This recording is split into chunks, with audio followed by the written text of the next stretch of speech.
I had a dream, homie, and I've never really shared this on no platforms. I had a dream. My son wasn't even born yet. I think my baby mama probably pregnant with him at the time. So I met her right when she was in high school. I had just come home from the boys' home. So I had this dream. And in this dream, I was standing on stage talking to children. And all of a sudden, all of my friends started appearing in this dream. Well, what make the dream so significant about my friends is all of my friends killed somebody when they were children. All of them committed a murder. So it's about 50 of us. You know what I'm saying? That all was in this boy's home. So in this dream, I'm standing on this stage, I'm talking to children, and I'm sharing my life story. Well, the life story is a component that we had to do in the juvenile system. That was part of the work in the program. So I'm sharing my life story on stage. All of a sudden, my friends appear from the boys' home.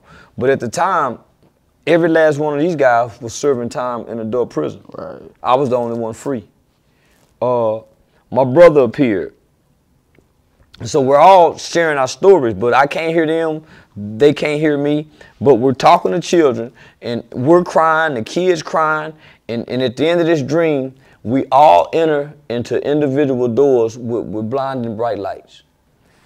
I wake up. I wake up. Shit. Man, the dream seemed so real. I remember it being 2 weeks before Christmas. And my mother had came in, and she said, son, you want to go to church? I forgot what was the reason for inviting me.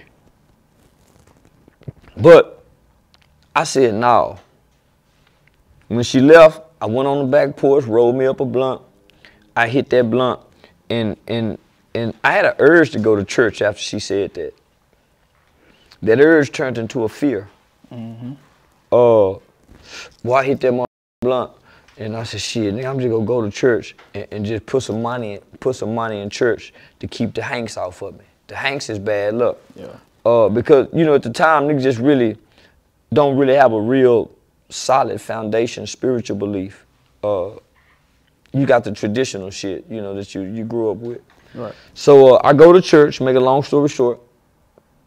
I sit on the back row. I go to Acts Church in Forest Hill, Texas. The preacher name was Pastor Darrell Wilson. Call him Apostle Darrell Wilson. So when he come out, I'm sitting on the back row, and it's a little small church. He don't know me. Yeah. Nobody in this motherfucker know me. So when he comes sitting on the back row, when he come out, me and him make eye contact. I said, shit, you probably smell like weed. You might need to leave. So he began to preach about Joseph in the Bible. Joseph was a figure and a character who was sold into slavery by his brothers. Went on to, you know, be accused of rape, all kind of shit, homie. And he grew to be a great man of heights. He had favor from God.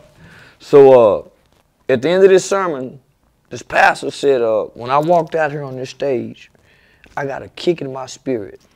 And the Holy Spirit told me to tell you that you're a Joseph, young man. And I'm talking about, dude. That's how I'm like, oh. So in my mind, I'm saying, man, this nigga playing with the wrong nigga. Shit, I can go off on it. I'm like, man, he better not be fucking me in the church house. That's what I'm saying to myself. Yeah. Man, he playing with the wrong nigga. I don't give a fuck about this shit. He said, I just want to pray for you.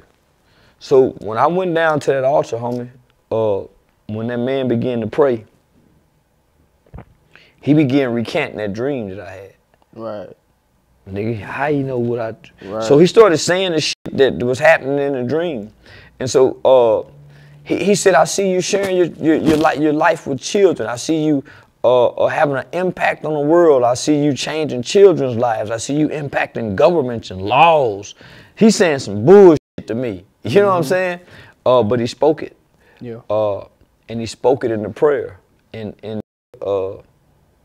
I remember raising my hands like I'm submitting to the shit, but I'm just, man, they done got me down here fucking with me, man. I just want this shit over with.